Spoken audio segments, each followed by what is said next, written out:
everyone! So for today's video, tuturuan ko po kayo kung paano gumawa ng PayPal account this 2026.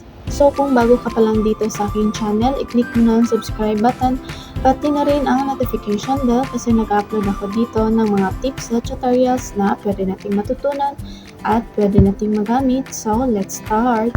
Ano nga ba ang PayPal? Ang PayPal is pwede tayong mag-shopping dito, pay online, international, send money, or receive. Pwede rin nating i-link yung ating mga bank account katulad ng debit card or credit card. So, merong dalawang paraan para makagawa tayo ng PayPal account. Pwedeng sa app or pwede rin sa website.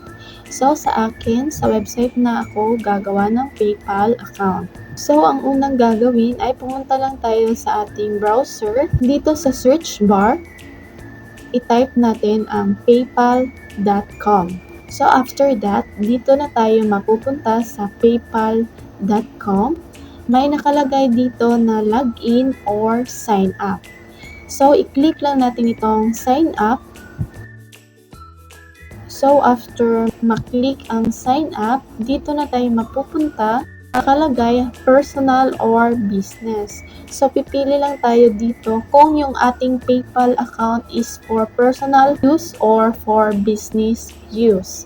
So, sa akin is yung personal use only. Then, i-click lang natin itong get started. So, after that, dito tayo mapupunta. Ilalagay lang natin yung ating email address. Click natin itong next. And then, after that, dito, ilalagay natin yung ating phone number. Make sure lang na yung ilalagay mong phone number is active or pwedeng makareceive ng text. So, ayan. After malagyan ng phone number, magsisend ng code si PayPal sa number mo. And then, ilalagay natin yung code dito. And then, dito, i-click lang natin itong next. Gagawa tayo dito ng password. So, dito sa password, kailangan po 8 to 20 characters or may combination ito ng letters, numbers, or symbols. So, after makakreate tayo ng password, i-click natin itong next. So, after that, dito na tayo mapupunta sa personal info. Make sure this matches your official ID. So, kailangan po yung details nito is match sa ID na ginagamit natin. So, ilalagay lang natin yung ating first name, yung ating middle name, at saka yung ating last name. So, after malagyan, i-click lang natin itong next. So, after that, dito na tayo sa additional info. We're required to collect this and always keep your info secure. So, dito nakalagay nationality. Ilalagay natin yung nationality natin, Philippines. So, dito sa ID type, merong tatlong pagpipilian.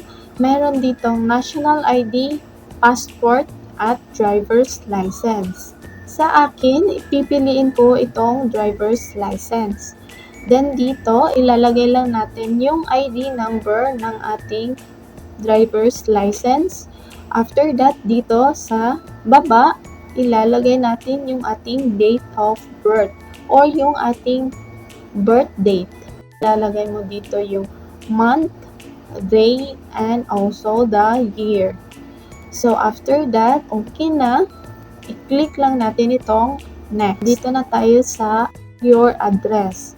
So, i-click lang natin itong add manually and then ilalagay natin yung ating street, yung barangay, city or municipality, and then yung ating zip code. Dito sa zip code, kung hindi nyo alam yung zip code sa city ninyo, search nyo lang yung zip code sa Google. And then dito sa province or region, pili lang tayo kung saan tayong region nakatira. So, ayan, after that, i-check lang natin yung dalawang box dito. Then, i-click lang natin itong agree and create account. So, ayan, nakalagay dito, your account has been created. successful na yung pag-create natin ng PayPal account. So, dito sa Go Shopping, dito na tayo mapupunta sa link a card. So, as of now, hindi ko pa ito lalagyan. So, i-click lang natin itong Not Now. So, yan lang po ang mga tips at paraan kung paano gumawa ng PayPal account this 2026.